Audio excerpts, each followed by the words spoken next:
디파이후서 8장부터 쭉 나갈게요. 자, 디파이후서 지난주에 앞부분까지 공부했는데 오늘은 그 뒷부분부터 나갑니다. 디파이후서 8장을 봐요.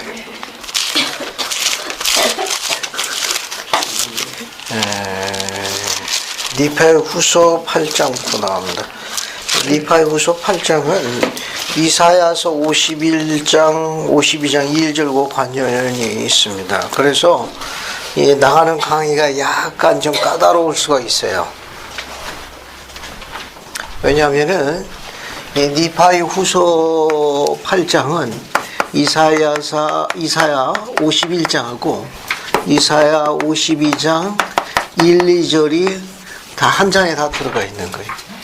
그러니까 노세판 안에는 이사야서의 51장하고 52장 1, 2절이 이 한 파트로 다 들어가 있어요. 우리 성경은 두 개로 나눠져 있는데 디파이후서 8장에는 한 사건으로 다 보고 있다는 거예요. 그러니까 52장, 이사야서 52장 1, 2절이 한 사건으로 노세판에는 기록되어 있는 거예요. 성경은 이렇게 51장, 52장 이렇게 나눠져 있는데 이사야서 52장 1, 2절이 51장하고 사건을 같이 보고 있다는 거예요. 이 사건은 뭐냐면은 그 이스라엘 왕국이 범법하고 이들이 간악함으로 인해 가지고 어떻게 되는가 하면 형벌을 받게 돼. 형벌을 받게 된 그 형벌이 뭐냐? 이스라엘의 분산. 온 세상에 이스라엘이 분산. 그래서 분산됨으로 인해 가지고 학대받고 조롱받고 핍박하고 그냥 말할 수 없는 멸시를 받는 그 묘멸 속에서 수천 년 이어지는 거예요. 그러다가 말일에 후일에 혹은 마지막 날 나간 게 없어요. 마지막 날에 다시 이스라엘의 집합.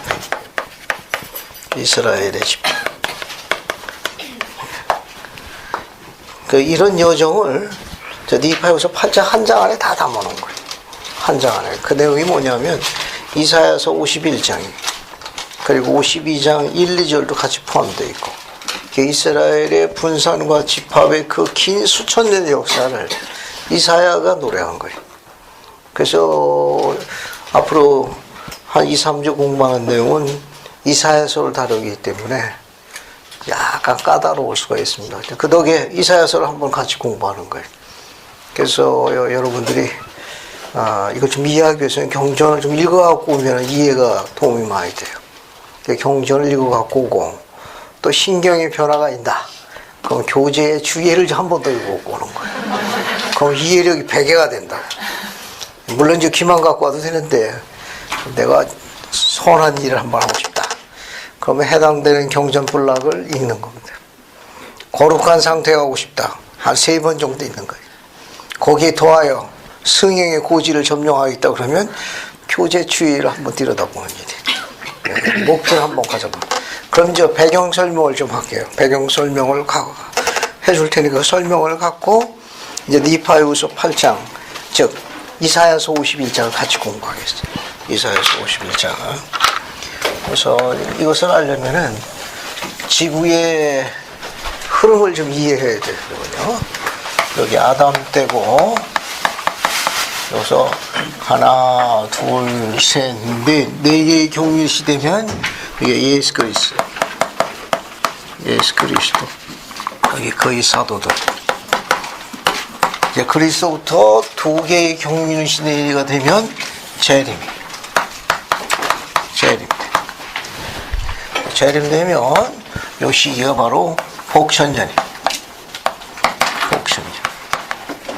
복천년이 끝나면은 여기 마지막 심판이네. 마지막 심판. 그래서 이제 해의 왕국 혹은 별의 왕국, 달의 왕국, 멸망.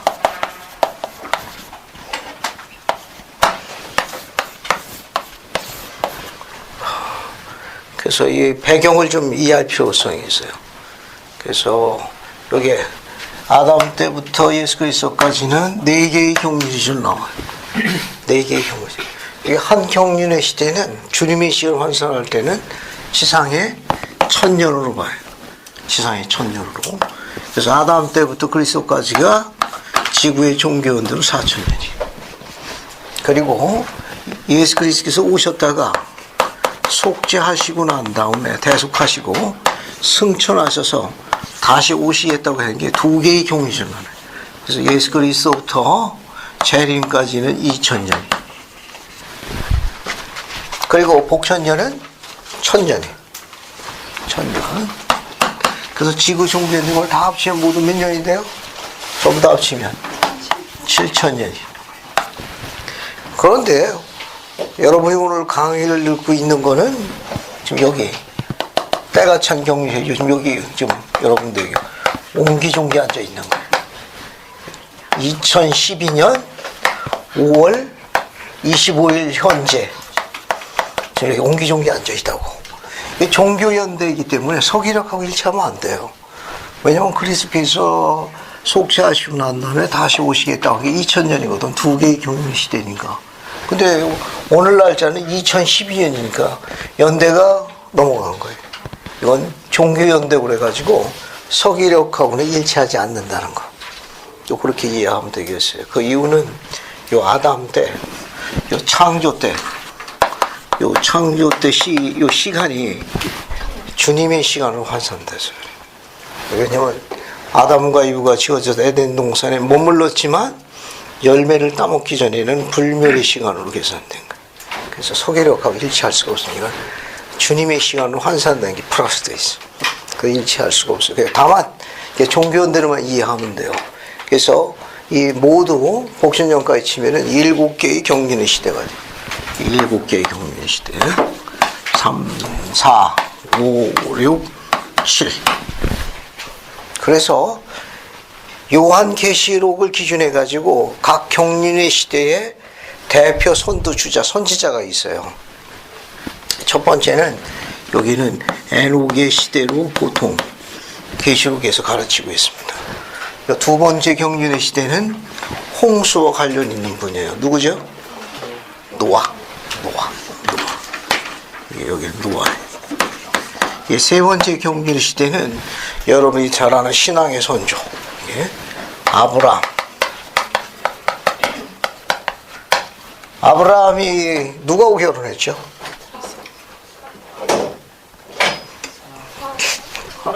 침착해요? 너무 어려울 것 같다. 자, 아브라함이 누구하고 결혼했습니까? 사라하고 결혼했지. 이걸 리브가라고 해가지고 부자지간에 쌈 붙이는 전문도 있어. 대판 싸울 거야. 그래서 태어난 아들이 이삭이. 이삭이 누가 결혼해? 리브가하고 결혼한다. 바꾸면 안 돼? 부자지간에 쌈 대판 일어난다고. 그래서 낳은 아들이 쌍둥이였는데 그 형이 죽한 그릇에 동생에게 장자의 식분을 넘깁니다. 또 원래 크게 관심도 없었고 그래서 넘겨주죠. 그 넘겨받은 동생이 누군가 하면 야곱입니다. 그래서 아브라함의 하나님, 이삭의 하나님, 야곱의 하나님, 이게 성약과 관련이 있습니다. 그래서 야곱이 결혼하는데 자매약 하나하고 결혼합니다. 원래 사랑한 건 라헬인데 그 장인 되는 라반이 우리 풍습은 그렇지 않다 해가지고 레아까지 이제 함께 이제 얽어매죠. 근데 이제 야곱이 사랑한 여인은 라헬이. 그 라헬이 사이에 자녀를 낳는데 그 자녀가 바로 애굽의 총리가 된 요셉이에요. 애굽의 총리 요셉이요. 그 다음에 이제 라헬이 이제 동생 베냐민을 낳다가 이제 라헬이 죽습니다. 그래서 요셉이 바로 누군가 하면은 애굽의 총리가 된 요셉이에요. 애굽의 총리. 그 다음에 400년 동안 이스라엘 백성이 이제 속박에 쌓이게. 이때 이 속박에 사는 이스라엘 백성들을 건지도록 해방시키도록 부름받은 선지자가 바로 누군가 하면 모세. 그게 세 번째 경륜의 시대는 이게 다 포함되는 거예요. 세 번째 경륜의 시대는 이 아브라함부터 시작해가지고 모세까지 전부 다 포함돼요. 아브라함, 이삭, 야곱, 요셉, 땡땡땡땡땡 모세까지. 그다음에 네 번째 경륜의 시대는 보통 우리가 피와 전쟁의 사람 다윗 시대를 봐요.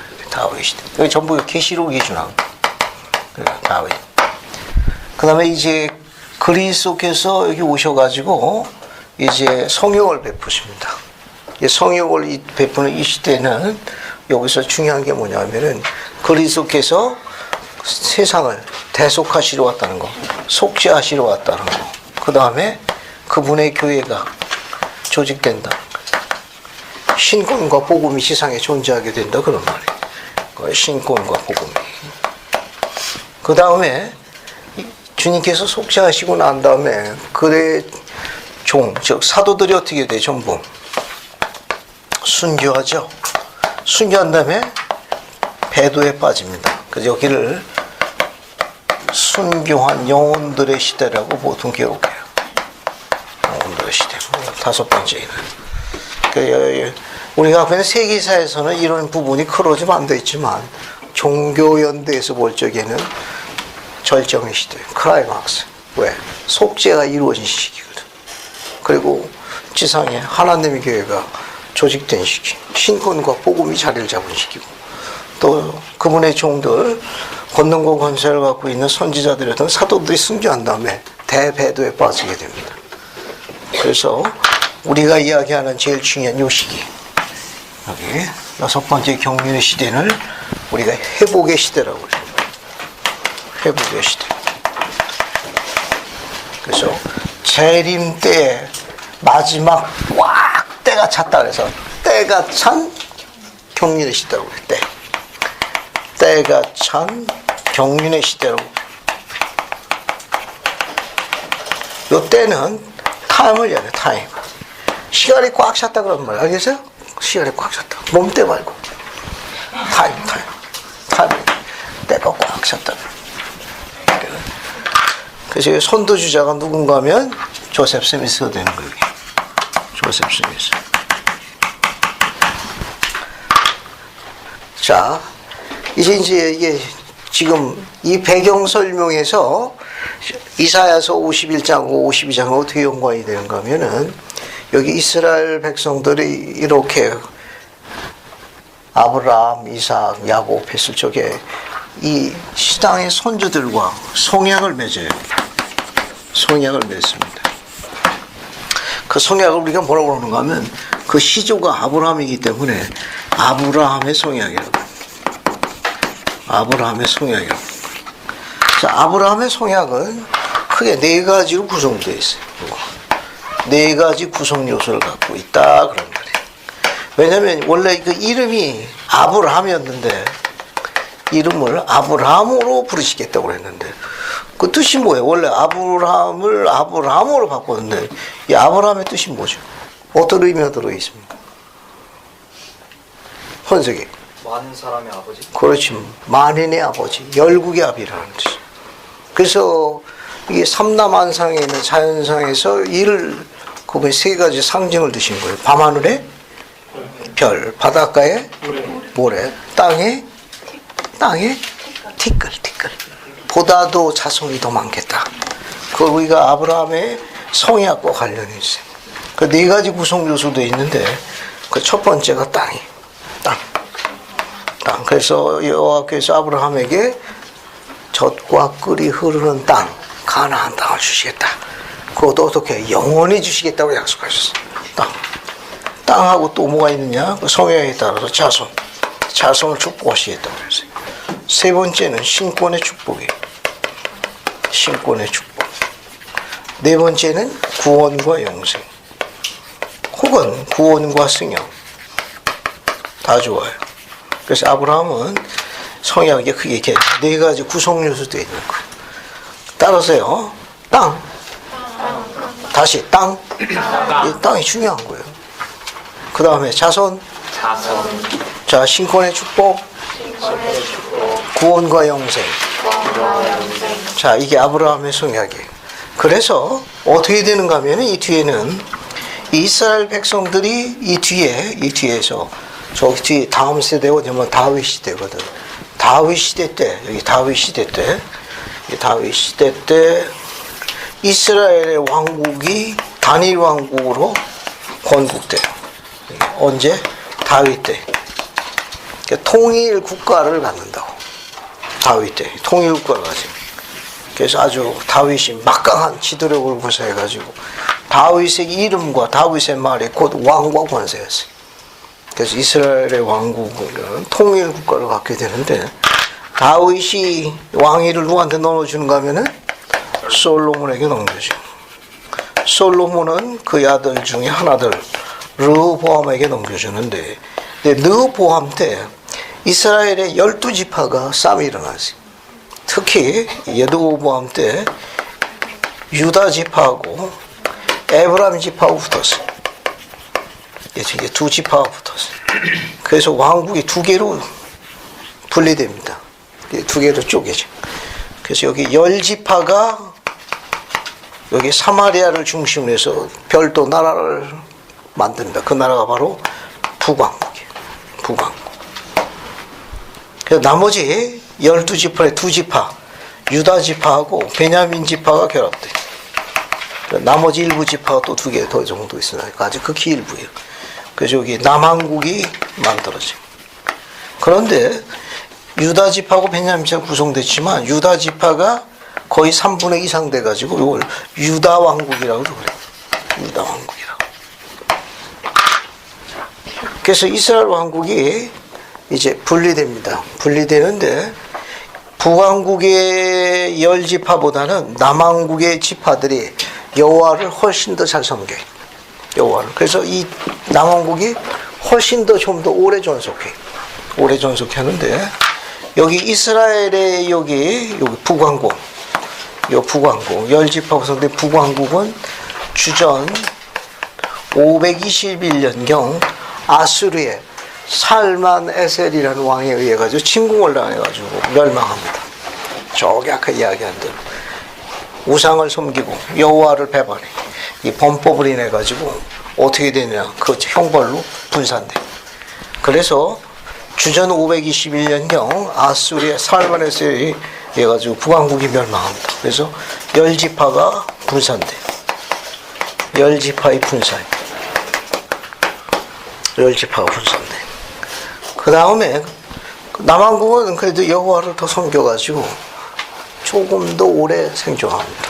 그러다가 주전 587년경에 바벨론의 왕 기억하죠? 4살 말고 4살 느부갓네살.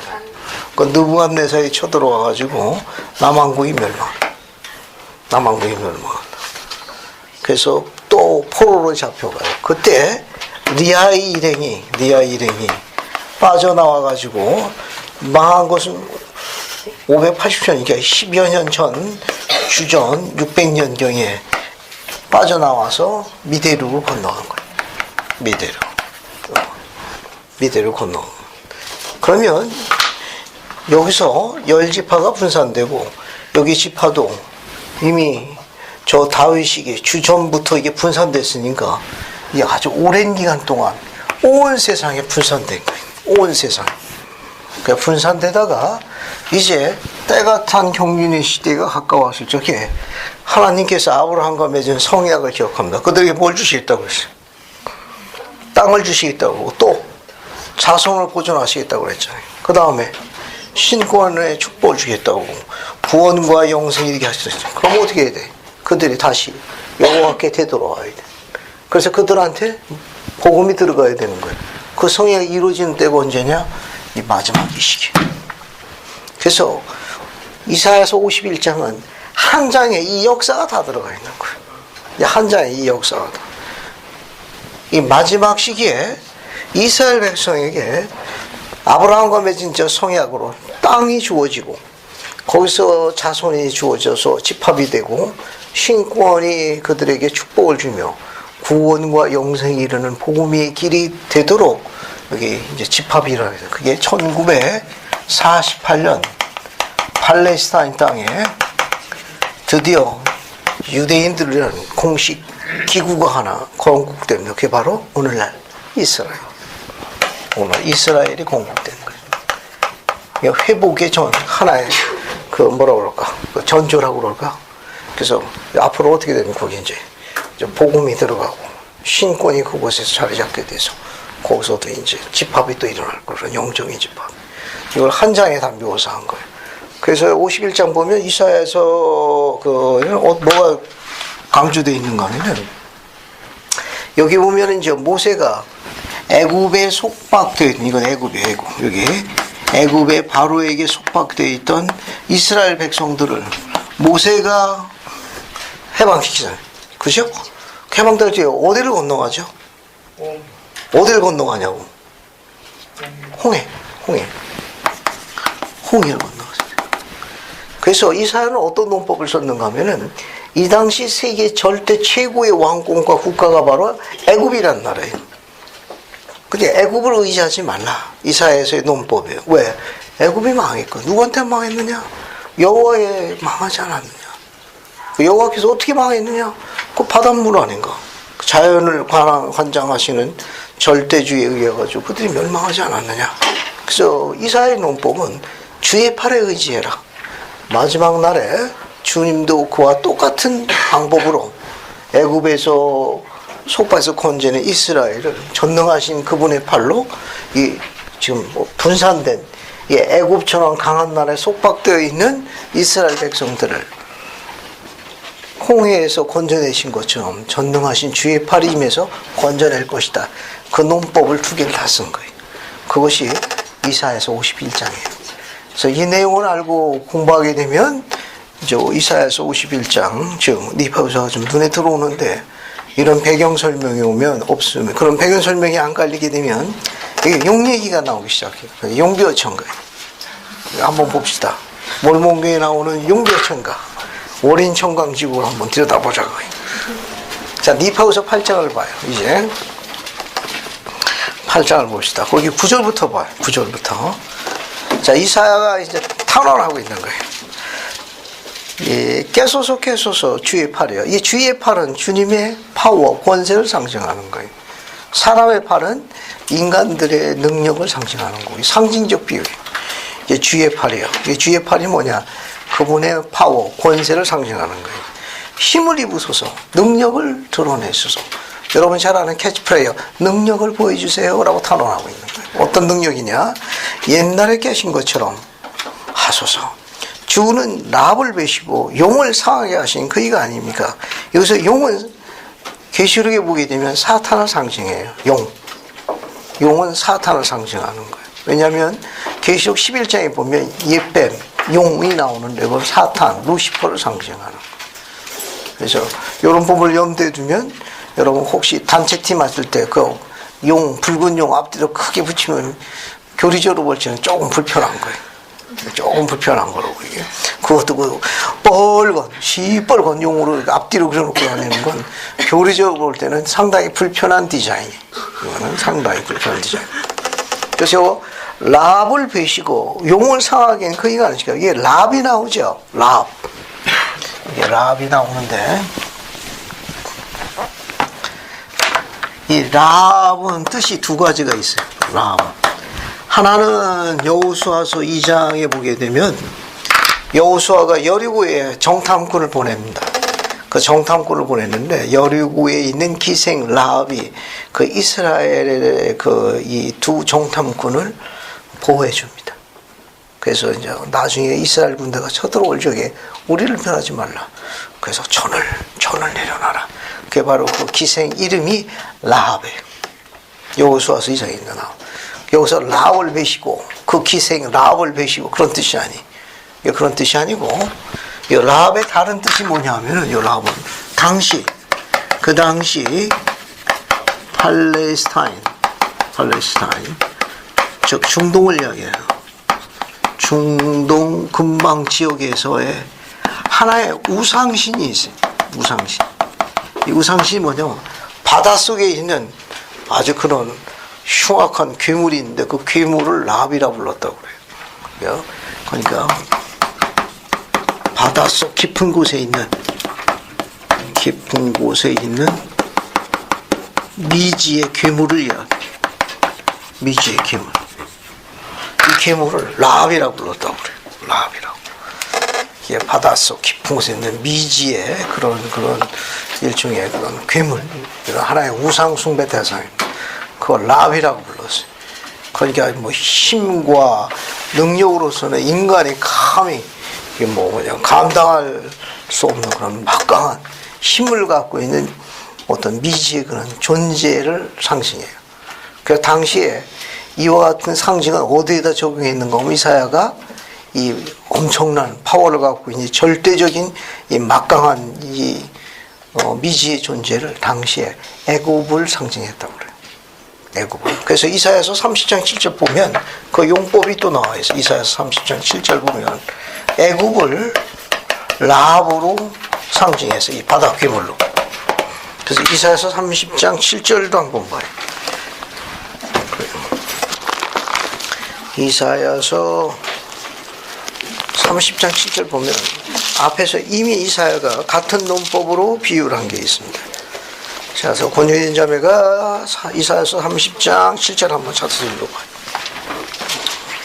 애굽의 도움은 헛되고 무익하니라. 그러므로 내가 애굽을 가만히 앉은 라합이라 일컬었느니라. 감사합니다. 거기 가만히 앉은 라합이라 일컬었냐. 거기 나왔죠? 이건 바로 그 바닷속에 있는 그 엄청난 힘을 갖고 있는 미지의 존재, 그 존재를 그 당시 애굽이 절대 최고의 강자 국가였다는 걸 시사하는 거예요. 그래서 라합을 베시고는 뭐냐? 이때 라합은 애굽을 상징하는 거예요. 그 여호와께서 애굽을 베셨거든요. 애굽을 멸하셨거든요. 그 내용을 이야기하는 거예요. 그 다음에 뒤로 갑니다. 뒤로 쭉 가가지고 보면 또 마찬가지예요. 여기서 애굽에 속박돼 이스라엘 홍해에서 건너는 장면을 암시한 게 15, 16절이에요. 이것도 한번 읽어봅시다. 방수인 자매님 참석 기념을 한번 읽어봐요. 15, 16절. 그러나 나는 주 내 하나님이니 그 물결이 소리치게 한 자라. 만군의 주가 나의 이름이니라. 또 내가 내 말을 내 입에 두고 내 손 그물로 너를 덮었으면 내가 하는 데를 세우고 땅에 기초를 놓으며 시온에게 이르기를 보라 너는 내 백성이라 하리 하였음이니라. 감사합니다. 거기 여러분 두 번째 줄에 그 물결이 소리치게 한 자. 홍해가 갈라지죠? 출애굽 8절에 홍해가 그 물결이 소리를 얼마나 질렀을까? 한번 상상해봐요. 그 홍해가 물결이 그냥 이게 갈라졌을 때 그 소리가 어때요? 그 굉음이 막강했을 거예요. 혹시 여러분 중에 나이가리아 폭포 가본 사람이 있어요? 거기 물소리 좀 어때요? 강장에 물소리가 어떠냐고? 엄청나요. 뛰어들고 싶지? 네. 처음에는 엄청난 공포감을 느끼고 합니다. 나중에는 너무 웅장하니까 경이로움을 갖게 돼요. 그 이제 거기 이제 배 타고 거기까지 이제 관광이 돼요. 그 폭포 바로 밑에까지 들어가는데, 오마! 그냥, 아주. 거기 가면 이제 자매들이 순종을 잘하지. 아주 고분고분에 어떻게든 살아남으려고. 여기서 이야기한 게 뭐냐면 홍해를 저기 바닷물결이 이게 갈라지거든. 또 어때요? 나중에 그 애굽의 군대를 멸해요. 바닷물이 다시 합치잖아요. 그 물결 치는 그 소리가 아마 상상을 초월했을 거예요. 그렇게 바다 물길을 여시고 바다를 다신 그분이 누구냐? 바로 여호와예요. 그래서 여기서 그걸 상징하는 거예요. 바로 그분이 만물의 창조주로서 바로 그분이 그런 권능을 갖고 있다는 걸 시사하는 표현이에요. 이거는 여기 그 물결이 소리치게 한 자라 만군의 지고 곧 그게 나니라 이걸 이야기하고 있습니다. 그래서 바로 예수 그리스도께서 만물의 창조주 저 지상에서 하고 있는 그런 모든 자연들을 다 그분이 전부 다스리신다, 통치하신다는 걸 묘사하는 거예요. 또 뒤에도 마찬가지예요. 16절 내가 내 말을 내 입에 두었더라. 이스라엘의 입에 뒀다는 건 뭐냐? 기억하는 거. 구약이 율법과 선지자의 시대 아니에요. 그 율법하면 뭘 이야기해요? 구약은 율법과 선제 시대로 보통 요약하는데 그때 율법은 모세율법 이야기하는 뭐 율법을 주지 않았느냐 또 그런 언약의 율법을 주지 않았느냐 내가 내 말을 레위에도 내 말 레위에도 이스라엘 백성들 구약에 주었던 그 율법이 바로 모세율법이 또는 또 언약의 율법이라고도 그렇고 거기 또 뭐라고 했는가 하면 그 이스라엘 백성들 내 손그늘로 너를 덮었지 아니하느냐 거기 손그늘이 나오죠. 예, 내 손그늘로 손그늘로 덮었음. 이 그늘하면 뭘 상징하죠? 여름에 아주 때없이 더울 적에 그늘 안에 들어가면 어때요? 시원하고 회복 속도가 빠르죠. 이게 뭐예요? 그늘은 보통 우리가 상징할 때는 보호를 상징해요. 보호. 이게 무슨 그늘이? 손그늘. 보통 손하게 되면 파워를 상징해요. 파워. 이게 힘, 능력, 혹은 권세. 이럴 때는 권세로 번역해요. 어떤 힘의 크기를 나타날 때는 권세로 번역해요. 권능선에서 내려올 때는 파워로 권능이라고 번역해요. 두 개 동의어로 다 쓸 수 있어요. 그런데 이제 힘의 크기를 나타날 때는 이게 권세로 번역하고 위에서 어떤 권능선에 관련된 부여나 그런 임무 같을 경우에는 또 파워도 권능이라도 예를 들면 이제 권능의 말씀. 그게 엘로힘에 의해서 권능에 의해서 주어진 거기 때문에 그때 워드 오브 파워 할 때는 권능의 말씀을 번역하는 거예요. 그 어떤 힘의 크기, 세력의 크기, 능력의 크기를 나타낼 때는 권세라고도 번역합니다. 그게 내 손그늘이란 뭐라는 거면 주님의 능력을 이야기하는 거예요. 그 주님의 능력을 상징하는 표현. 내 손그늘로 덮었더라. 그래서 이제 사랑하는 여인에게 편지 쓸 적에 내 손그늘로 그대를 덮고 싶어요. 그럼 뭐야 또 그늘이야 햇빛을 안 찌게 하고 그렇게 해서 가면 안 돼. 그래서 니파이구서 8장 참조 이렇게 예를 들면 자 그 다음에 17, 18절도 봐요. 이것도 성과 재미있습니다. 자 최진현 자매님 17, 18절 한번 읽어봐요. 주의 손에서 그의 분노의 잔을 마신 예루살렘이여 깰지어다 일어설지어다 내가 비틀어 짠 떨림의 잔에 찢기를 다 마셨도다. 또 그가 낳은 모든 아들 중에 그를 인도할 자가 아무도 없으며 그가 양육한 모든 아들 중에 그 손을 잡는 자도 없도다. 감사합니다. 여러분 앞에 보면 그 분노의 잔, 주의 손에서 그의 분노의 잔을 마신 예루살렘이요. 이 말은 뭐냐면 여기 봐요. 여기 애굽에서 속박돼서 나와가지고 이스라엘 왕국이 분산됐다가 온 세상에 분산돼서 온갖 수모를 겪죠. 이게 뭐냐? 앞에 나와 있는 대로 이스라엘 백성들이 범법과 간악함으로 인해 가지고 형벌을 받은 그 과정을 분노의 잔을 마신다는 상징으로 쓴 거예요. 상징. 그 뒤에 보게 되면 어떤 잔을 마시는가 하면은 거기 봐요. 17절에 깰지어다 유설자 내가 비틀어 짠 떨림의 짠 그냥 아주 그냥 비틀은 거예요. 그 잔을 그냥 비틀어 가지고 마지막 한 방울만 찌꺼기까지 다 마셨다. 이 말은 뭐냐 하면은 그 하나님께서 분노로 임한 그들의 사악함과 범법을 해서 준 형벌의 잔이 이제 기간이 다 끝나갔다는 상징적 표현.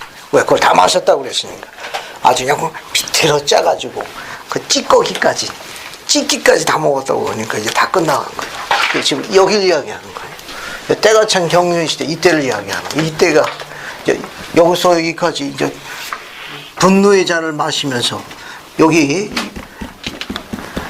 회복에서 들어오기 전에는 완전히 비틀어 짠 거예요. 대표적인 예가 뭐냐? 제2차 세계대전 때 유대인들의 그 학대는 극에 달했습니다. 비틀어 짰다고 그랬잖아요. 히틀러, 틀어. 찌꺼기에 다시 먹어요.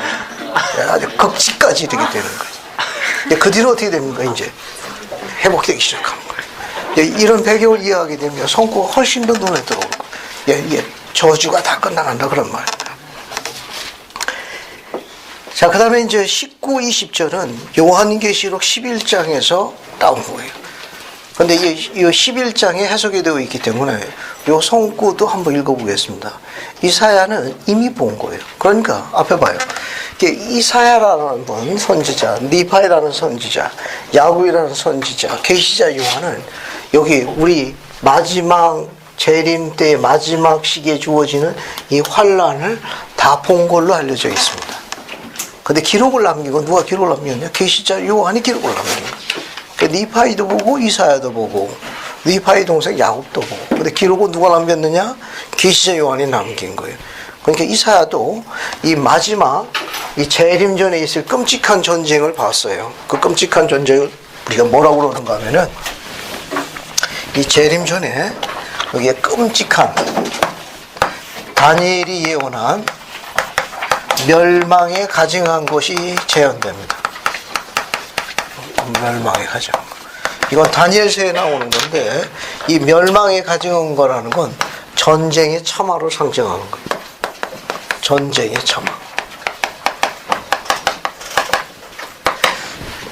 그래서 재림 전에 있을 끔찍한 전쟁의 참화가 있어요. 그 전쟁은 악의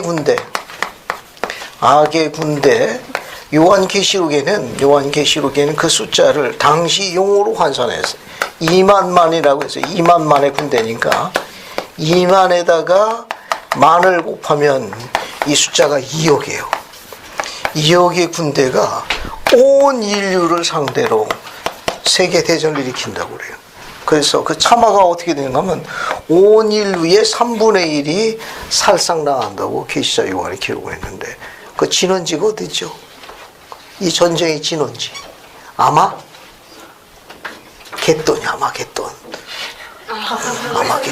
아마하고 겟돈하고 띄웠으니까 좀 단어가 좀 이상하네, 그지? 아마겟돈. 안겟돈인데.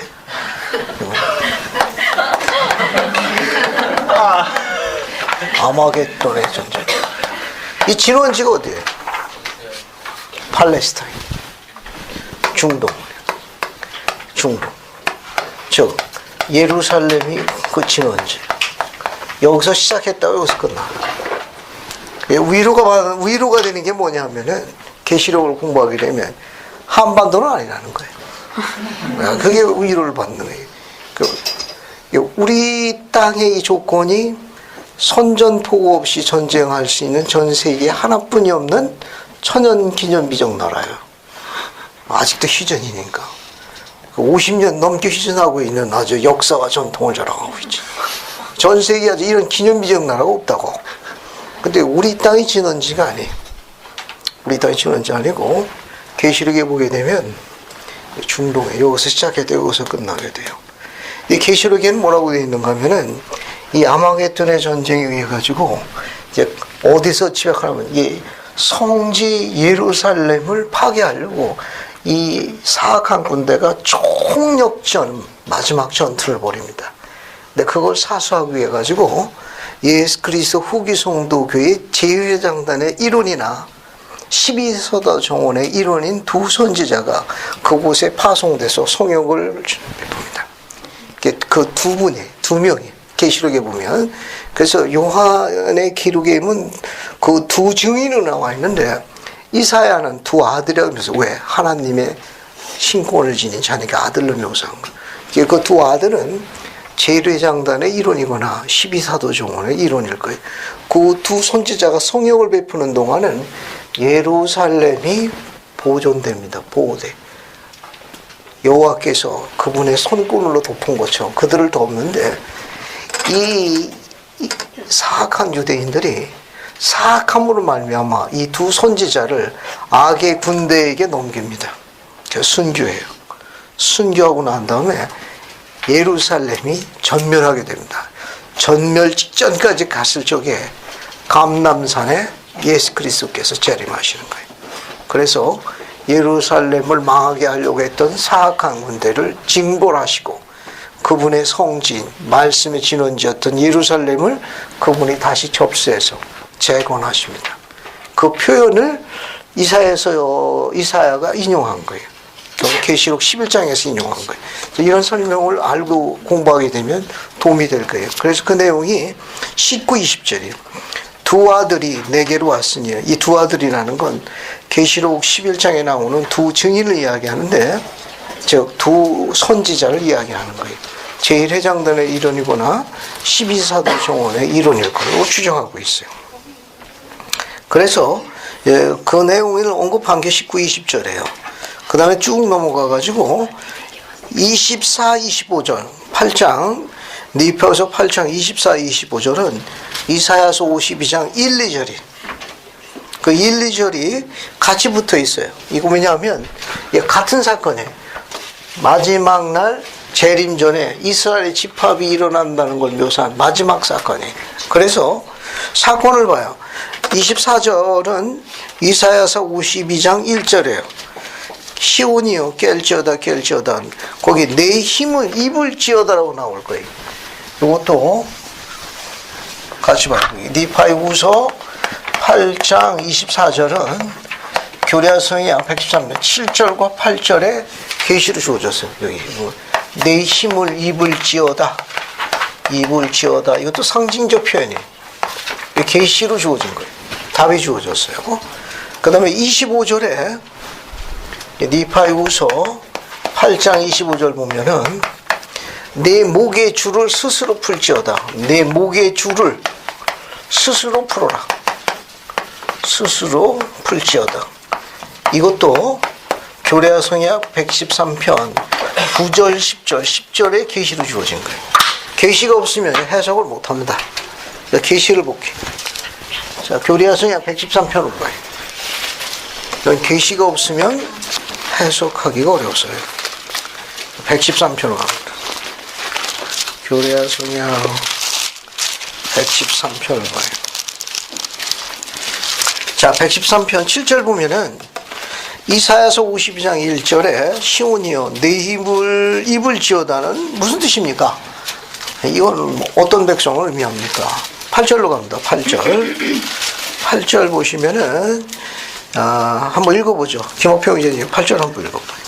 이사야는 마지막 날에 하나님께서 부르신 자들을 가리켜 말하야 하나니 그들은 시온을 다시 일으켜 세우고 이스라엘의 구속을 이루기 위하여 신권의 권능을 지닐 자요. 그 힘을 잃는다 하면 신권의 권세를 지닌다 하미니 이에 대하여 시온은 혈통에 의하여 당연히 가질 권리가 있으며 또한 시온이 잃어버렸던 그 권능으로 되돌아옴을 뜻하느니라. 감사합니다. 이렇게 힘을 입는다 하면 신권의 권세를 다시 찾는다 그런 말이에요. 회복을 나타내요. 다시 저주받은 이스라엘 백성의 분산이 집합이 이루어지는 거예요. 그래서 이제 회복되는 거예요. 무엇이? 아까 아브라함의 성약 이야기했잖아요. 땅, 그 다음에 자손. 그건 뭡니까? 신권의 축복. 그것이 뭐야? 내 힘을 입을지어다라고 상징하는 거예요. 그 다음에 또 봅시다. 여기 9절 보면 2절에서 시온이여 내 목의 줄을 스스로 풀지어다 이렇게 나와 있죠? 이것도 한번 읽어볼게요. 이 내용도 손정희 형제님 10절 한번 읽어볼래요? 우리는 이같이 이해하나니 곧 흩어진 남은 자들이 그들이 떨어져 나왔던 곧 주께로 돌아오도록 권면을 받는 것이니라. 만약 그들이 이같이 하면 주께서 주실 약속은 주께서 그들에게 말씀하시리라는 것이니 곧 그들에게 계시를 주시리라는 것이니라. 6절, 7절, 8절을 보라. 그 목의 줄은 시온 위에 내리는 하나님의 저주이니 이스라엘 남은 자들이 이방인 가운데 흩어져 있는 상태를 의미하느니라. 감사합니다. 맨 마지막 줄 보면 이스라엘의 남은 자, 봐도 오늘날 유대인들 이야기하는 거예요. 그 유대인들이 이방인 가운데 흩어져 있는 분산 상태를 여기요. 세 줄 이야기해요. 목에 있는 목 사슬줄 이야기해요. 그 푼다는 건 뭐냐? 그들이 분산해서 다시 집합한다는 걸 상징하는 거예요. 이 계시가 없으면 해석하기 좀 벅찬 기술들. 다시 이제 구장으로 들어갑니다. 느헤미야서 9장으로 들어가요. 여기까지가 이사야서 51장, 52장 1, 2절을 해석한 거예요. 그래서 전부 이게 우리 시대와 관련이 있습니다. 이 느헤미야후서 9장은 하나님의 속성을 설명한 거예요. 이거는 여러분 이걸 알고 들어가야 돼요. 느헤미야후서 9장은 그리스도의 속죄의 힘에 대해서 강조한 거예요. 그러니까 우리가 행복하다는 거, 우리가 행복하다는 건 언제인지 아느냐? 그리스도의 속죄를 이해하게 돼요. 그리스도의 속죄를 이해하고 그것을 의지하고 그것에 따라 생활할 적에 생활할 적에 그 힘이 뭐냐? 우리를 행복하게 하는 거예요. 행복하게 하는 거예요. 그래서 9장은 우리의 행복의 힘이 어디서 오느냐? 속죄에서 온다는 걸 가르친 거예요. 그래서 장이 꽤 길어요. 장이 꽤 긴데 한마디로 요약하면 뭐냐? 우리가 행복하게 하는 힘의 근원지가 어디냐? 그리스도를 바라보고 그분이 행한 속죄를 이해하는 거예요. 그래서 속죄를 의지하고 그분을 경배하는 거예요. 그러면 어떻게 되느냐? 우리가 다른 사람을 행복하게 해주고 그래서 우리도 행복을 맛보는 능력을 갖게 됩니다. 9장의 요지는 그런 거예요. 속죄. 속죄라는 건 그 뜻이 영어가 어토먼트라고 그래요. 어토먼트라고 그러는데 이 단어는 두 개가 결합다는 거예요. at one이에요. 이 at이라는 말은 누구누구를 향하여 그런 거예요. 그러니까 누구를 향하느냐?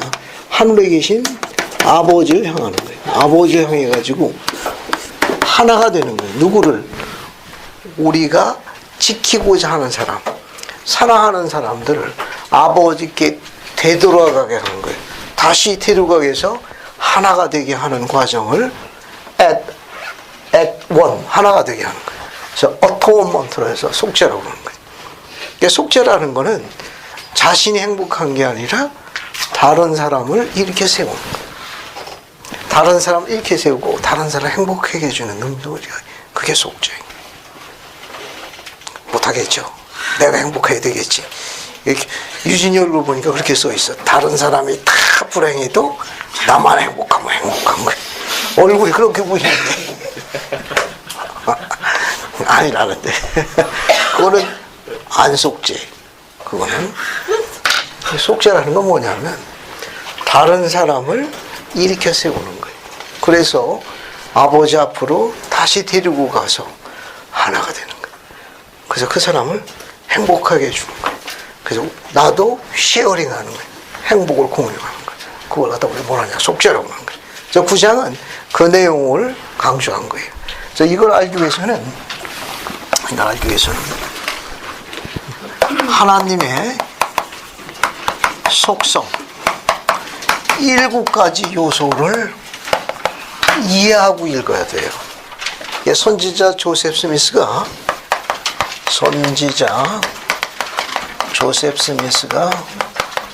신앙 강화라는 강좌에서 7가지를 가르쳤습니다.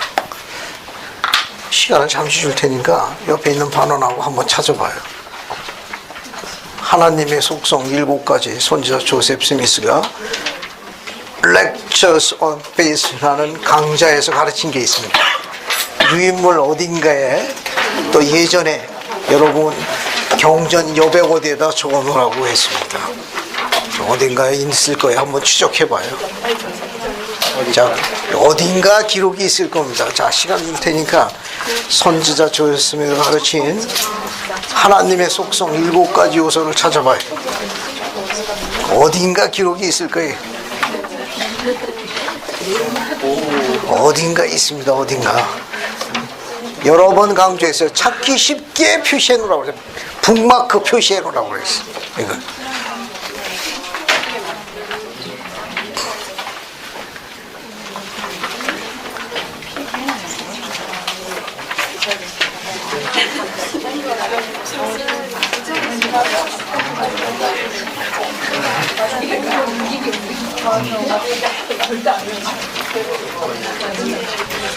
자, 강미영 자매님, 저 칠판에 저 옆에 갖다 적어놓고 와. 지금 나가가지고 갖고 와서 칠판에 적어요. 여기 가지고 가서 적어놓으라. 여기 불쌍한 반원들을 해서 칠판에 좀 적어. 여기 적어요.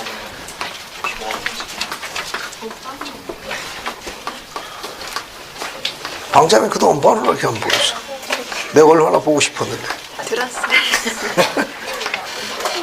앞으로는 이제 가정방문 가야 되겠어.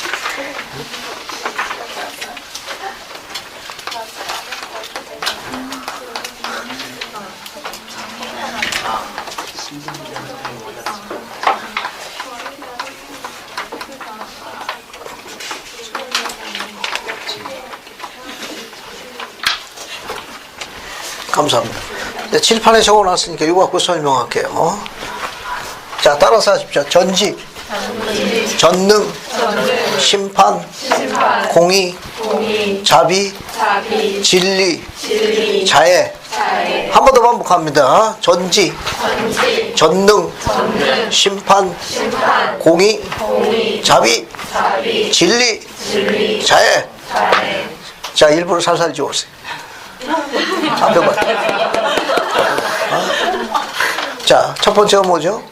전지, 전능, 심판, 공의, 자비, 진리, 자애. 안 보이는 건 신앙의 눈으로 바라봐야 돼. 신앙의 눈으로 잘 보일 거야. 자, 설명을 하나씩 할 테니까 그걸 보고 니파이후서를 읽으면은 우리 복음이 즐겁다는 걸 알게 될 거예요. 더 정확하게 설명하면 세상에서 제일 아름다운 게 복음이에요.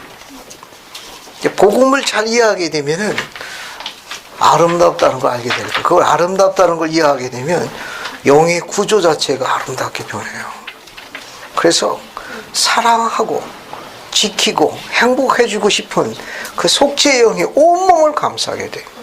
그래서 그 한 사람이 많은 사람들을 행복하게 해줘요. 그럼 바이러스를 옮겼어요. 그 속죄 바이러스가 생긴다고. 그러니까 다 그냥 힘들고 어렵지만 그런 빛을 발산할 수 있어요. 그 행복 바이러스. 속죄에서 나오는 그 바이러스를 발산할 수 있습니다. 그래서 힘들어가는 아비가, 지쳐서 소망이 꺼져간 어미가 그 아들을 보고 그 딸을 보고 그냥 생성하는 거예요. 힘이 나는 거예요. 가능한 게, 불가능한 게 아니에요. 이거. 자, 이제 하나씩 설명할게요. 제일 중요한 건 뭐냐면은 전지라는 속성이에요. 이거 all-knowing이라고 그래요. all-knowing. 모든 걸 다 아신다는 거예요. 하나님 다 어떻게 하시나요? 그건 우리 관할 구역이 아니에요. 그거 가지고 또 고민하느라고 있는 젊은이 있다고 그러는데 그건 지금 현재 우리 관할, 그거는 따지지 말아요. 그거는 다음에 복천년 가서 따지라고. 첫째 부활에 일단 들어가고 봐야 돼. 그 1000년 동안 지내게 되니까 그냥 지내나? 이사야서 예언해 보면 어떻게 돼 있는가 하면 사자, 범, 표범 끌고서 살모사 머플 내고서 저 푸른 초원을 달린다고 그랬으니까 이건 어떻게 해서라도 거기 들어가야 돼. 거기 들어가야 돼. 그것도 1000년 동안이나 이렇게 한다고 그러니까. 되게 많아요. 개버풀 날래. 끌려다니는 사자하고 표범이 불쌍한 거지. 어쨌든. 자, 여기 봐요. 이 전지라는 말은 하나님께서 다 하신다는 거예요. 우리 마음속의 감정까지 다 하시는 거예요. 결과 갖고 행위 가지고 이야기하는 게 아니라 우리의 과정이나 상태까지도 다 헤아리신다. 그래서 그분을 절대적으로 믿어야 돼. 그분께 초점을 맞춰야만. 속죄라는 것은 하나님이 다 하신다는 것에 초점을 맞춰야 돼. 안 그러면 너무 힘들어. 너무 힘들다고. 그러면 쓸데없는 이상한 생각에 빠져들게 돼. 오래전의 이야기입니다. 판권을 제가 갖고 있으니까 승인을 받고 인용하셔야 돼요. 그 자매는 가족의 생계를 고지의시하고 있는 자매였는데 참 성실한 자매에서 밝게 생활하고, 그 자매가 선교사를 나가면 가정의 형편이 쉽지 않았습니다. 거의 생계를 유지했으니까. 근데 선교사로 가더라고요. 용감한 딸인데 선교사를 나가고 난데 집안이 그냥 표현이 좀 고약한 초토화가 됐습니다. 교통사고에 오토바이 사고에 집안이 완전히 가라앉았어. 이건 귀환해서 보니까 손을 대기가 어려울 만큼 집안이 다 그냥 풍지박산이 난 거예요. 그 내용도 몰랐습니다. 나중에 전에 듣고 알았어요. 그래서 성전에서 의식봉사를 마치고 나오는데 성전 대기실 소파에서 그 딸이 있더구만. 그래서 자네 귀환했나? 그랬더니 그냥 뭐 그 말 한마디에 그냥 눈에서 그냥 벌써 그냥 눈망울에 그냥 이슬이 그냥 뚝뚝 떨어지더라고. 그랬는데 뭐 잘못 물었나 싶어가지고 무슨 일이 있었냐 해서 잠시 서서 이야기했습니다. 근데 대뜸 하는 질문이 갑자기 불교 교리를 얘기하더라고. 아니 여기 네임택도 아직 달고 있어. 근데 갑자기 불교의 교리가 나오는 거예요. 자기가 전생에 무슨 업보가 있는 게 아니냐고. 아니 웬 불교결이 갑자기 성스러운 성전 대기실에서. 그래서 무슨 일이 있었냐 그랬더니 그 딸은 잠시 그 얘기를 했어요. 선교 사업을 나가기 전보다도 집안이 손을 대기 어려울 만큼 힘들어졌다고. 그래서 그냥 눈물이 그르렁거리는 거예요. 그래서 혹시 전세에 자기가 뭐가 잘못된 거 아니냐고. 자기는 진짜 교회에 개종한 이래로 나름대로 용감하게 열심히 살아왔는데 그래도 그 여호와 하나님을 기쁘게 하려고 낯선 사람들에게 복음을 전파했는데 이게 막상 내 가족은 손을 댈 수 없을 만큼 됐어요. 이게 아무래도 내가 전세에서 무슨 업보가 있는 게 아니라는 이제 불교 교리를 또 전수하더구만.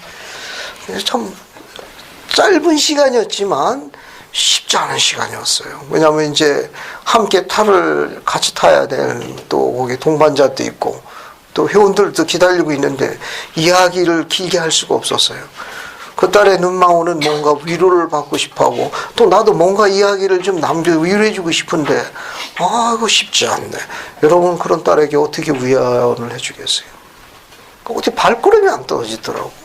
아직도 내 인택은 하나님의 전사야. 복을 주셔야 되는데 복은커녕 이건 뭐 쉽지 않은 상황에 더 나락으로 떨어진 거예요. 그래서 이 딸은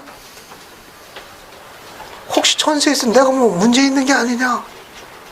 내 전세에 혹시 뭐 업보가 있는 게 아니냐?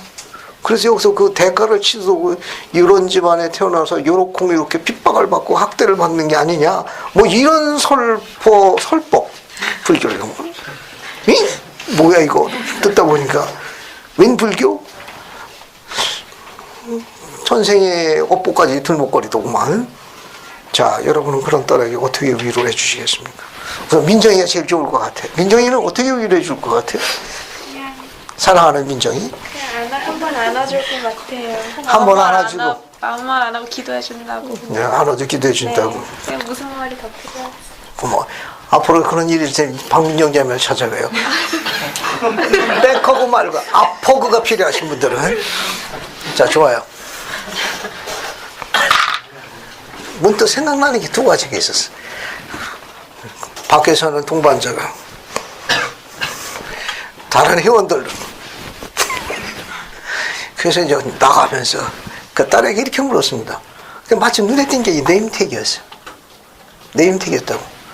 자네 지금 얼마 전까지 이 복음을 전파한 이 선교사니까 자네 선교사 보면서 누구를 증거했는가? 누구를 전파하고 누구를 증거했는가? 그랬더니 눈물 흘리면서도 그리스도요. 여기에 그분도 전세에 업보가 많어. 그랬더니 이 딸이 고개를 그러네. 예? 왜 그분이요? 아니 전생에서 업보가 많으니까 집에서도 못 태어났지. 그 짐승들이 태어나는 마구간 출신 아이가. 그랬더니 아이 무슨 소리를. 아니 무슨 소리야. 전세가 업보가 많은겨. 예? 아니 돌아가시는 것도 그냥 쉽게 돌아가셨나. 손에는 못을 받고 그것도 모질라 발에도 못을 받고 그것도 모질라 매달아 놓고 오메 전세에 업보가 많은겨. 그랬더니 아유 무슨 말씀은 그냥 자네가 증거한 그분도 전세에 업보가 많은 분이네. 그랬더니 아닌데요. 아니 이게 뭐가 아니요. 태어나는 것도 심상치 않고 돌아가시는 것도 심상치 않고만 사시는 것도 어떻게 사셨나. 무주택자 하셨는가. 맞고 뺨 맞고 그죠? 거기에다가 책지칠 맞고 또 옷 벗기고 침뱉음 당하고 사는 것도 역시 업보가 많어. 그랬더니 아니라고 정색하는 거예요. 아니 이게 뭐가 아니야. 맞지? 그래서 그 딸은 가까이 따라오기 시작했습니다. 하나만 더 물세. 회복의 선지자가 누군가? 그랬더니 그래도 뭐 기본기 조셉 스미스도 문제가 많어. 업보가 많지. 예? 아니 업보가 없어서 어떻게 그렇게 가난한 집에 태어나고 초등학교도 졸업을 못하냐? 그러고 겨우 14살 때 교회를 안주했는데 허구 헛날 법정에 끌려다녔지 않냐? 허구 헛날 소송당하고 심상치 않은겨. 그리고 어떻게 편안하게 돌아가셨나? 총 맞아 죽었지. 문제가 많어. 그것도 전세 업보가 많은 거야. 그랬더니 이 딸내미가 그러더라고. 아니래. 아니 이게 뭐가 아니야. 다 증거가 역사 자료가 다 있구만. 근데 그 딸이 무가히 따라왔습니다. 딸에게 이야기했어요. 자네가 증거한 그리스도나 회복에서 조셉 스미스가 정말 전세에 업보가 많다고 생각하나? 아닌데 그러면 자네도 아니에요. 그분들이 전세의 업보 때문에 그렇게 세상에 산 게 아니라고.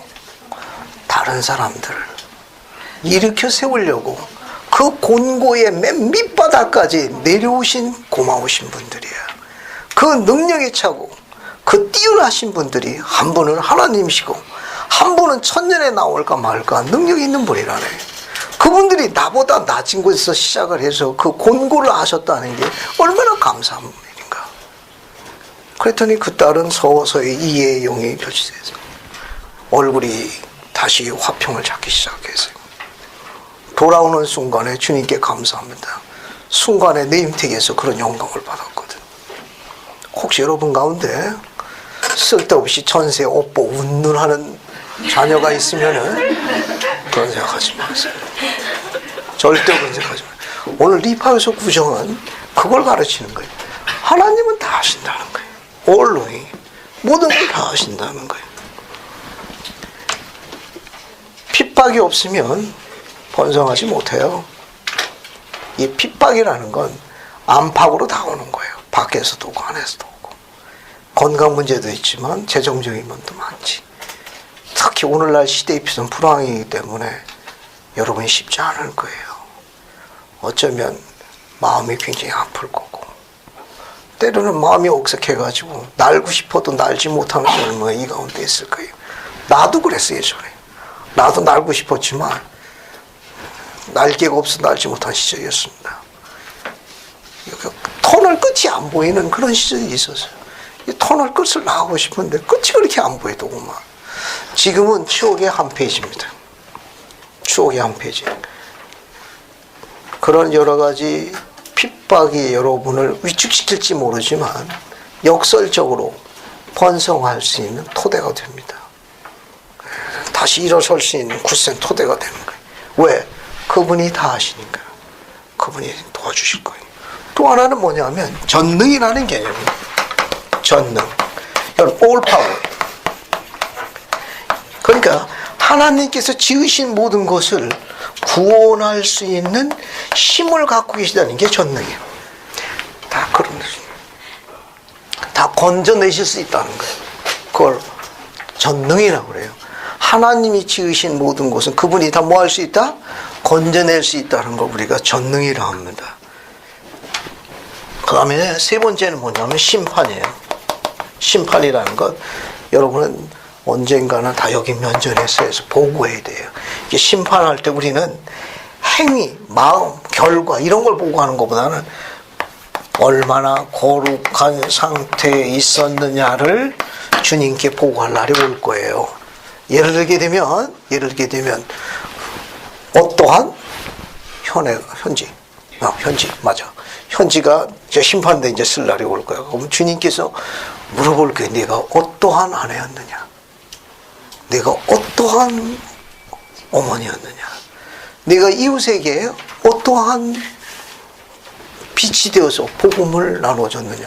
이런 부분에서 질문하실 거예요. 그러니까 내가 어떠한 남편이었는지, 어떠한 아버지였는지, 또 그리스도의 그 빛을 공유한 자로서 어떻게 나누었는지에 대해서 보고할 날이 반드시 올 거예요. 미리부터 예행 연습을 해요. 그래서 집에서 가정의 방을 적에 심판 가르칠 적에 우리 자녀들한테 이야기합니다. 아빠가 나중에 너희들 당부할 거야. 아빠가 이제 심판대에 서가지고 이제 주께서 물으실 거다. 그대는 어떠한 아버지였는가? 그럼 우리 자녀들 보고 자 시작하면 동시에 니파이전서 1장 1절을 암송하는 게다. 뭔가 미리 준비하고 가야 돼. 뭔가 암송하는 자녀들 실론같이 바라보고 있어요. 박자 리듬이 만나면 나중에 그런 보고할 날이 올 거예요. 그 다음에 또 뭐가 있는가 하면은 여기에 공의라고 있습니다. 공의. 이 공의라는 말은 율법을 기준하는 거예요. 율법을. 그래서 율법을 순종하면 율법의 근거를 둔 축복을 받는 거예요. 이게 공의예요. 이게 우주의 법칙이에요. 심은 대로 걷는 거예요. 심은 대로 걷는 거예요. 선을 심으면 복을 받는 게 맞는 거고, 고집 피워서 대항하게 되면 매를 맞는 게 맞는 거예요. 그래서 율법에 불순종하면은 어떻게 되느냐? 형벌을 받는 거예요. 매를 맞는 거라고. 그게 공이에요. 심은 대로 걷는 게 우주의 법칙이니까 아무도 속이지 못합니다. 결산하게 될 거예요. 이걸 공이라고 하는 거예요. 그 다음에 또 심판 공의 다섯 번째 뭐냐? 자비입니다. 근데 그분의 이 자비라는 건 뭐냐면 용서와 관련이 있어요. 그럼에도 불구하고 우리에게 오래 참음으로 기회를 주신다는 거예요. 10대 맞아야 되는데 그냥 반대만 살짝 기회를 또 주신다고 그러지. 그래서 우리는 또 어떻게 해요? 또 감사하고 다시 돌아가는 거예요. 이거는. 그 여섯 번째는 뭐냐면은 진리, 참이라는 개념. 이건 투루스라는 개념인데 이걸 절대 최고의 선이라고 그래요. 절대 최고의 선. 이것을 우리는 천국 통치 원리라고 그래요. 천국 통치 원리. 하나님께서 행하시는 것은 어떤 상황, 어떤 조건에서도 절대 최고의 선이라는 개념이에요. 천국 통치 원리라고 그래가지고 니파이가 라반의 목을 자르는 장면이죠. 그런 걸 뭐라고 그러느냐? 절대 최고의 선이라는 개념 여기에 속하는 거예요. 그 목을 자르는 게 선이야. 안 자르면 니파이가 혼난다고. 또 아브라함이 어떻게 됐어요? 아까 이야기한 이삭을 번제단에 모리아산에 가서 바치잖아요. 그럼 주님께서 요구하셨기 때문에 번제단에 바치는 게 절대 최고의 손이라는 개념이에요. 그런데 막상 바치려고 그러니까 여호와께서 뭐라고 이야기했습니까? 어떻게 요구하셨어요? 아브라함아, 내 아들에게 아무 일도 하지 말라. 그런데 아브라함이 계시가 지속성이 있어야죠 하고 하면 큰일 나는 거예요. 알겠어요? 왜 이랬다 저랬다 하시나요? 계시가 일관성이 있어야죠. 이러면 큰일 나는 거예요. 그러면 안 돼. 이거는 요구하시는 대로 해야 돼. 이게 절대 최고의 손이라는 개념이에요. 그 다음에 일곱 번째, 여기다 쓸게요. 이 자애라는 말은 체러티라는 말이에요. 체러티. 자애라고 번역한 영문 단어는 체러티인데 이 단어는 러브하고 좀 달라요. 러브. 사랑이라는 단어인데 뒤에 이게 반드시 따라가야 돼. 오브 갓. 그냥 사랑이 아니고 하나님의 사랑을 이야기하는 거예요.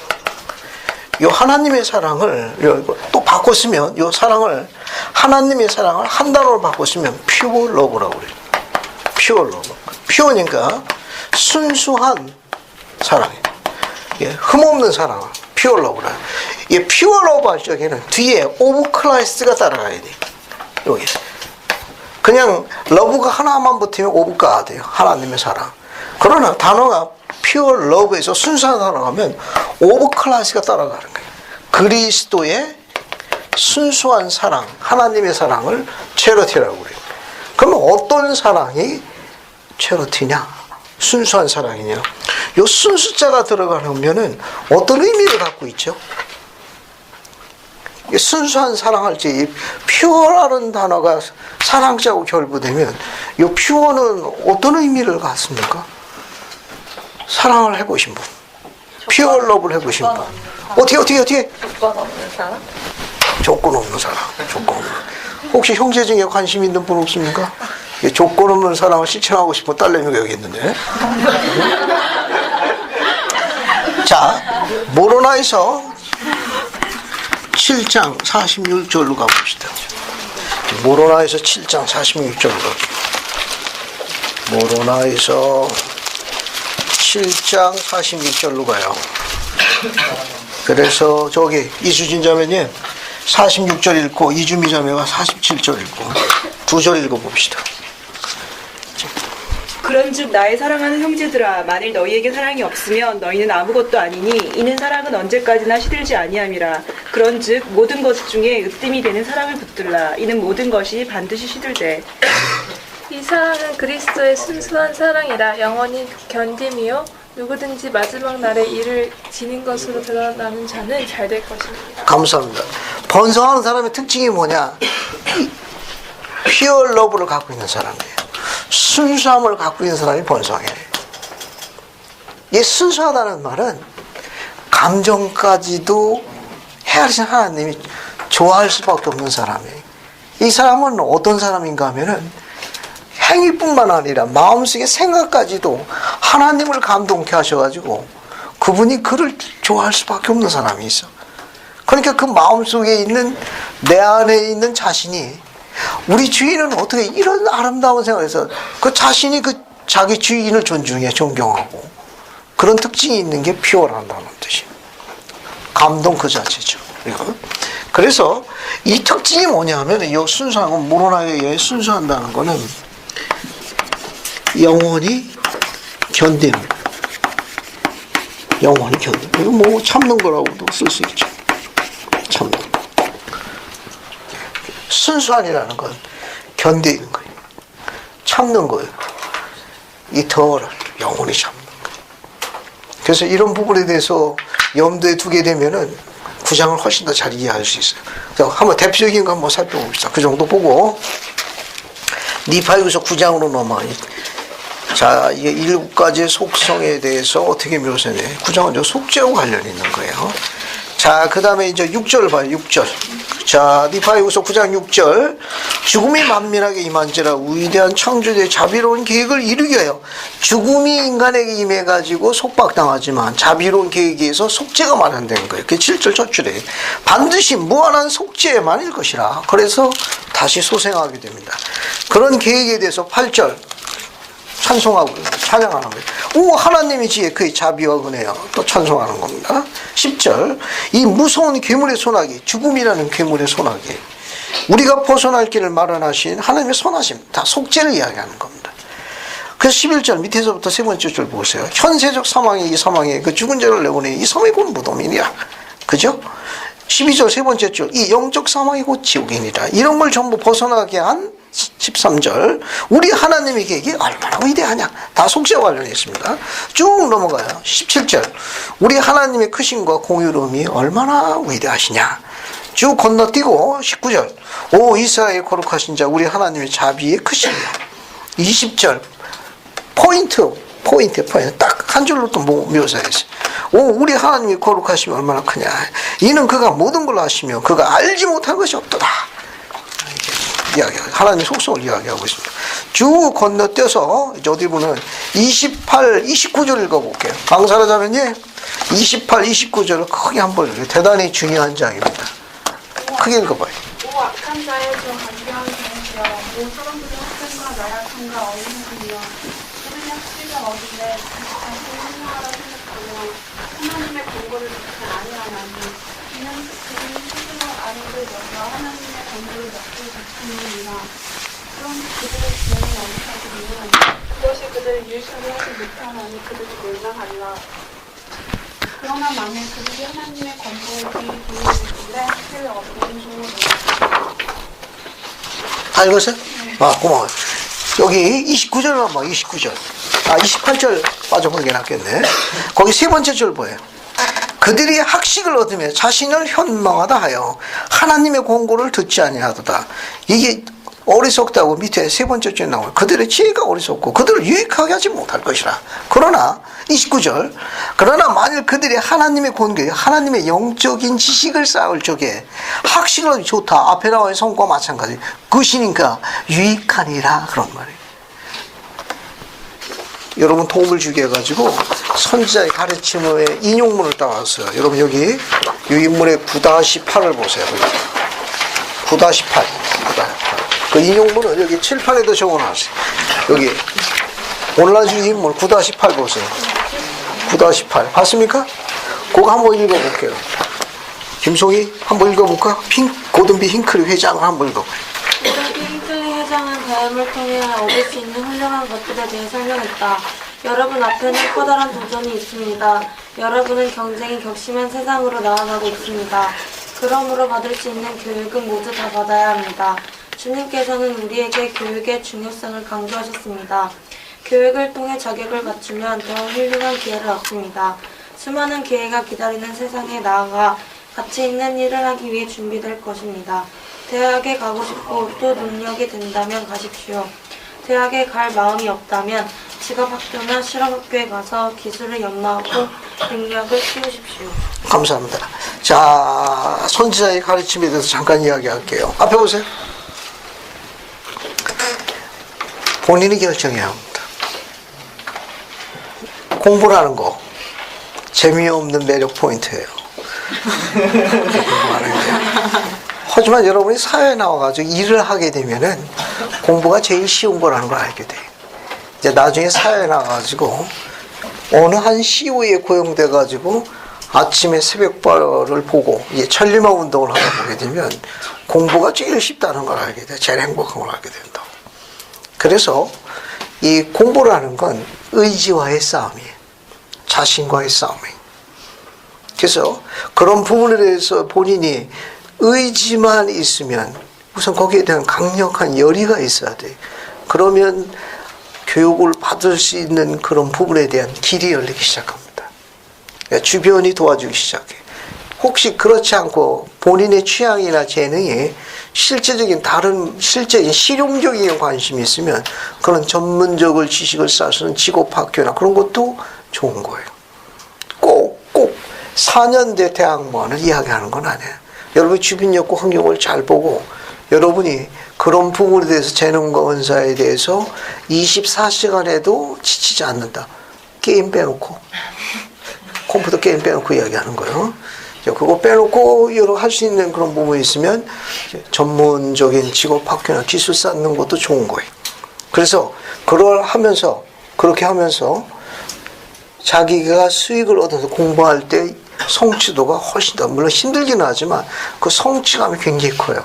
자기가 벌어가면서 공부할 때 훨씬 더. 물론 그런 부분도 장학금도 포함됩니다. 이제 장학금도 타가면서 공부하게 될 경우에는 성취도에 대한 그 용기가 훨씬 더 크고 세상에 나가서도 성공할 가능성이 굉장히 높습니다. 장학금 타는 게 쉬운 게 아니에요. 근데 기분은 엄청 좋아. 다른 학생들은 그걸 내는데 그걸 거꾸로 받아가는 재미가 솔솔하거든요. 이게 꼭 타라는 건 아니에요. 알겠습니까? 향토 장학금도 장학금이야 이건. 집에서 주는 장학금은 향토 장학금이라고. 어쨌든 그 장학금도 중요하고 어쨌든 성의 표시는 해야 돼요. 어쨌든. 자, 이제 선지자의 가르침을 잠시 전할게요. 여러분이 할 수만 있으면 그런 전문적인 기술과 직업이나 수익성을 낳는 구조로 바꾸시기 바라요. 그런 학문이나 그런 쪽으로다 가능하면 주님과 도움을 청해서 그렇게 진로를 결정하시는 게 유익한 겁니다.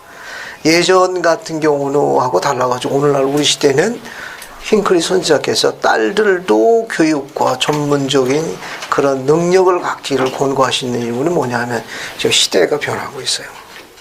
시대가 몇몇 소수의 뛰어난 사람 빼놓고는 함께 일하지 않는 한 가정을 꾸려가기가 쉽지 않은 세상으로 자꾸 바뀌어가고 있습니다.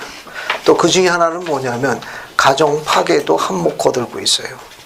그래서 오늘날 갑자기 가정 파괴가 일어나요. 그러니까 이 말은 뭐냐면은 남자가 밖에서 일하고 여인도 밖에서 일하다 보니까 세상에 가만 안 두는 거예요.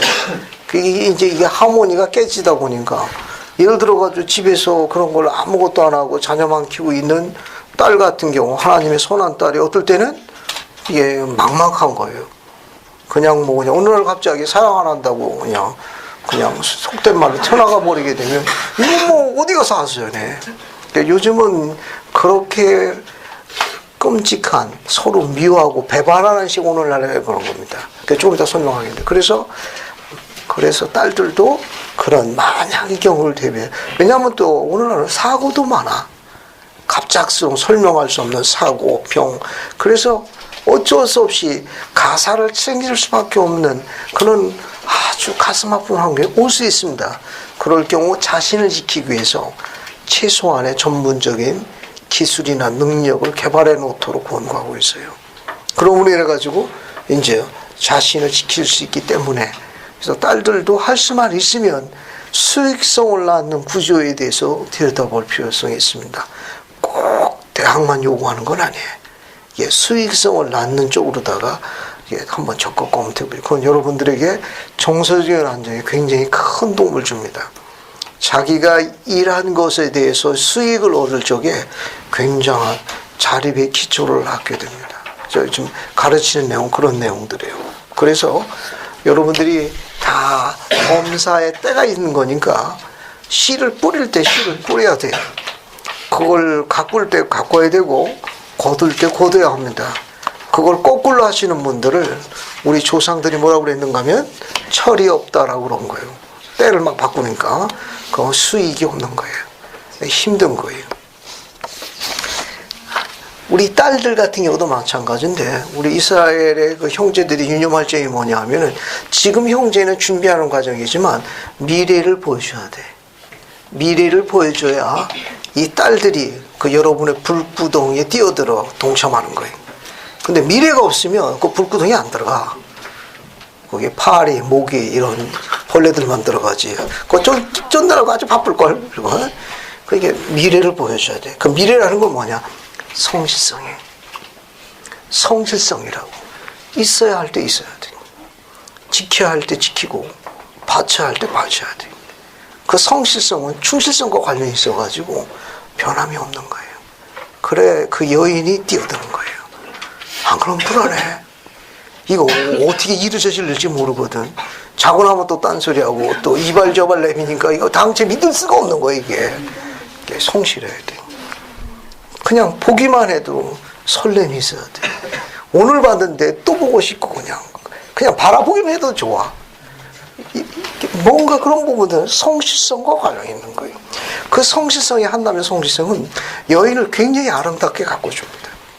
여인이 언제 아름다운 거냐면 그 가치를 인정해주고 그것에 대해서 모든 것을 올인해주는 케이스가 생기게 될 거예요. 그렇게 옆에서 지켜주는 신권의 보호와 그런 성실일 때 그 여인이 굉장히 아름답게 변합니다. 외적인 걸 이야기하는 건 아니에요. 어차피 세월 가게 되면 죽을 줄에서 마찬가지예요. 아무리 보톡스 맞아도 소용없어요. 매양한 거예요. 머리털 빠지는 거 매양 가지고. 중요한 건 뭐냐면 그 한 남자의 절대적인 지지와 헌신적인 보호야. 이 세상 수많은 남자 가운데 변하지 않는 내 편이 있다는 거. 그거는 그 여인을 굉장히 아름답게 해줍니다. 그러니까 여인이 그냥 아주 아름답게 설명할 수 없을 만큼 그것을 우리가 표현을 뭐라고 그러는가 하면은 단어가 액센트, 리듬이 더 우아우아하다. 우아우아하게 해서 되는 거예요. 그거는 그 남자의 절대적인 그런 헌신과 지지와 변함없는 성실성이 본인에게만 성실한 게 아니라 그 여인에게도 성실해야 돼요. 다시 이야기합니다만은 이스라엘의 아들들, 남자는 미래의 반려자인 계시형은 누가 봤습니까? 강상욱 형제 누가 받아야 돼? 엄마? 누나? 감독님? 스테이크 회장? 누가 받아야 되는 거예요? 미래의 반려자에 대한 계시형은 누가 받습니까? 본인이 받는 거예요. 경전은 그 아들이 찾으러 나가도록 하고 있습니다. 창세기에 그렇게 되어 있어요. 남자가 부모를 떠나 아내를 찾으러 나가도록 되어 있어요. 미래의 반려자인 계시형은 본인이 받는 거예요. 하지만 부모나 신권요의 도움도 필요할 수도 있어요. 그런 경우에는 훨씬 더 나은 배경에 대한 플러스 알파가 있다는 거지. 그냥 그분들은 거기까지 다 들여다보니까 어른들이나 이런 그 부모나 신권라인들이 그런 뭐 조언할 때에는 그런 뒤에 있는 백그라운드까지 하는 그 플러스 알파가 있는 거예요. 때로는 상처가 될 수도 있고. 궁극적으로 제일 중요한 거는 본인들이 결정해야 돼. 또 그걸 존중받아야 할 이유가 있고. 그래서 여기 인용문을 좀 따왔습니다. 왜? 이런 영적인 부분에 대해서 공부할 필요성이 있어요. 여기 한번 봐요. 독신 자매들에게 주는 공고. 봤습니까? 자, 몇 가지 중요한 거 한번 읽어볼게요. 이건 영원한 결혼에서 발췌한 거예요. 윌포드 우드로 표정은 이렇게 가르쳤습니다. 시온의 딸들이 젊은이부터 결혼하자는 요청을 받게 되면 이 사람은 멋진 벽돌집을 갖고 있는가? 멋진 한 쌍의 말과 마차를 갖고 있는가? 라는 질문을 하기보다는 이 사람은 하나님의 사람인가? 그는 후기성도인가? 기도를 드리는가? 하나님의 왕국을 건설하는 데 자격을 갖추게 하는 영을 지니고 있는가 질문해야 합니다. 그런 것들을 갖추고 있다면 마차나 집 같은 것은 염려하지 말고 하나님의 율법에 따라 그와 결합하십시오. 절 보세요. 절 봐요. 전에 내려오는 재원사항이 있어. 이런 부분에 대해서 노하우가 깊으신 분들의 여인들은 눈앞에 있는 남자를 잡는 게 현명하다고 이야기합니다. 일반적으로 그냥 전에 내려오는 게 이제 그런 부분에 대해서 손길을 내미는 그런 있을 적에 윌프 회장님 말씀대로 알겠습니까? 여기 이렇게 벽돌집이 있냐, 말이 있냐, 마차 있냐 이런 거 따지지 말고 알겠습니까? 예, 충실하냐, 후기성냐, 기도냐, 왕국을 갖춘데 성실하냐, 그런 속죄형을 지니고 있느냐, 그러면 동참해서 함께 어떻게 하라는 겁니까? 그 젊은이를 키우라는 거예요. 예, 투자하라는 거예요. 표현을 이해해 주시기 바랍니다. 알겠어요? 아무도 눈길 안 줄 적에 투자하라는 거야.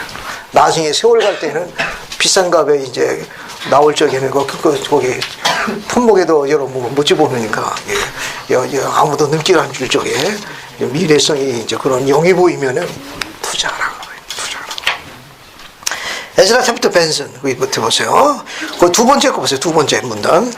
그러므로 여러분은 합당하게 성전으로 데려갈 수 없는 사람, 남자와 관계를 맺음으로 새로운 행복을 버리지 마십시오.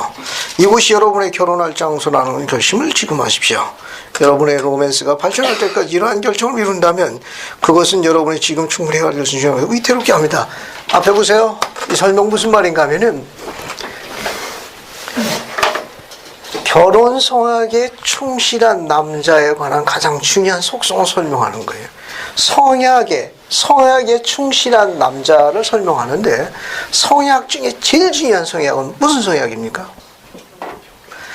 인간이 지상에 와서 한 남자가 맺는 성향 중에 제일 중요한 성향이 무슨 성향이에요? 결혼 성향, 성전에서의 결혼 성향이에요. 그러니까 성향에 충실한 남자는 절대로 아내를 배반한다는 건 있을 수 없는 일이에요. 그는 해외왕국을 포기하는 미련한 남자이기 때문에 있을 수 없는 남자예요. 그러니까 성향에 충실한 남자는 결혼 성향에 충실합니다. 그래서 한 남자가 지상에 와가지고 맺는 성향 중에 제일 중요한 성향은 결혼 성향이에요. 왜? 그 남자가 지상에 와서 만들어지는 수많은 창조물 가운데 가장 아름다운 창조는 한 여인을 가꾸는 거예요. 그게 하나님께서 제일 기뻐하시는 창조예요. 그 남자 보고 빛이 있었으면 빛을 만들라는 거 아니에요. 궁창을 지으라는 것도 아니고 바다를 짓고 땅을 지으라는 것도 아니에요. 하나님의 그 딸을 지키라는 거예요. 그 딸을 기쁘게 하라는 거예요. 그 아름다운 그 창조가 그 남자에게 제일 선한 창조, 그 자를 하나님이 축복하시는 거예요. 이해하시겠습니까? 한 남자가 지상에 있는 성향 중에 제일 중요한 성향이 결혼 성향인데 성향에 충실한 남자를 눈여겨보십시오. 그는 살아가면 살아갈수록 지나갈수록 여러분이 설명할 수 없는 안정된 정서와 행복감을 가져다 줍니다. 물론 연령층에 따라 이게 조금 다르긴 해요. 왜냐하면 이제 20대, 30대에서 자녀들이 있을 때는 한동안 세월은 정신이 하나도 없어. 내가 사는 건지 뭐 하는 건지 여고 시절에 보랏빛 주고 전부 잿빛이야.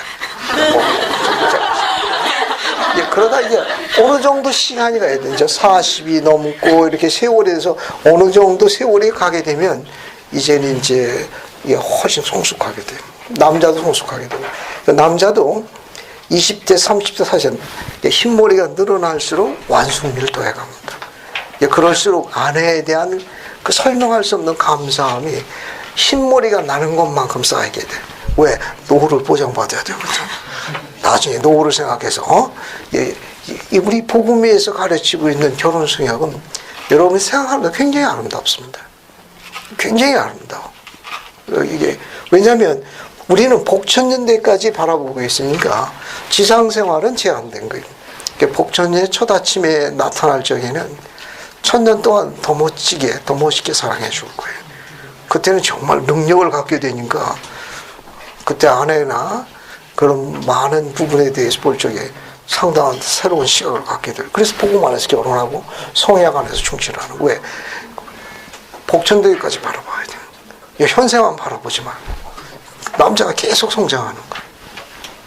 이스라엘 왕과 제사장으로 계속 성장하는 거기 때문에 요는 끝까지 굳건히 견디고 남을 자를 찾아봐야 돼.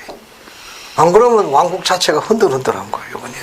그 다음에 독신 형제한테 주는 거 봅시다. 여기 독신 형제 주는 거 여기 어디 보시는가 하면 여기 이쪽에 독신 형제 주는 공고 한두 개만 읽어보면 ach게요. 에스더부터 벤슨 첫 번째 문단 한번 봐. 첫 번째 문단 봤습니까? 거기 보면 교육에 관해 또 자신의 직업에 관해 열심히 노력하십시오. 주님을 믿고 신앙을 가지십시오. 그러면 이루어질 겁니다. 주님께서 성취할 방편을 마련하시지 않고 계명을 주신 법은 절대로 없습니다. 앞에 보세요. 설명 하나만 하고 정리하고 마칠게요. 절 보세요. 그냥 필멸에 육신의 필멸, 이 썩어가는 몸에 이 작은 몸으로 가족을 이끌고 하는 이 힘이 어디서 있는가 하면 이 교회에서 배운 거예요. 대학교 다닐 때 이 교회를 개종했는데 교회를 공부해서 보니까 복음이 대단히 이게 아름답더라고.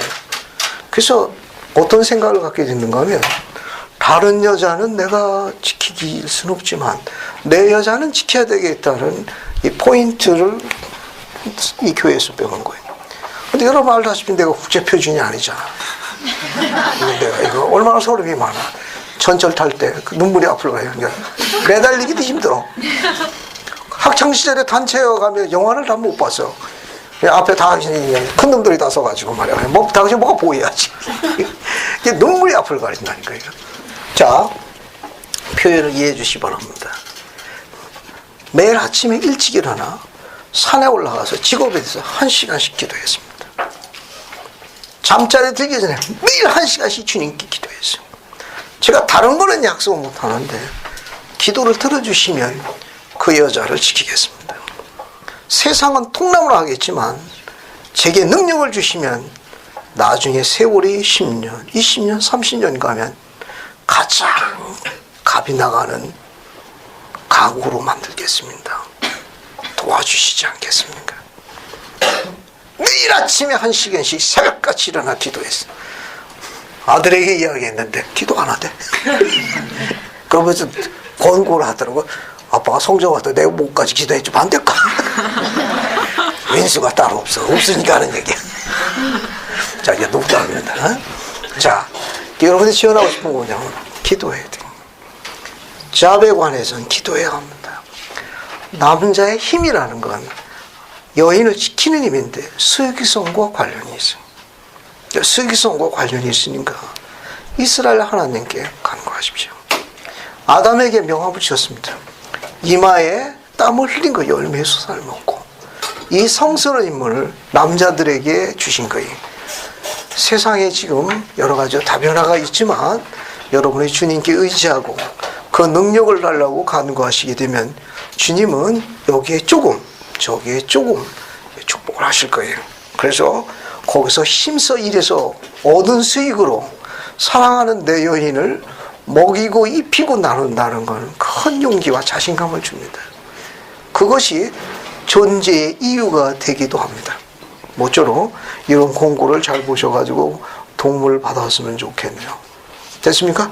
오늘 여기까지 할게요. 이런 지식을 얻으면 훨씬 더 유익하다 그러면 예수 그리스도로 아멘.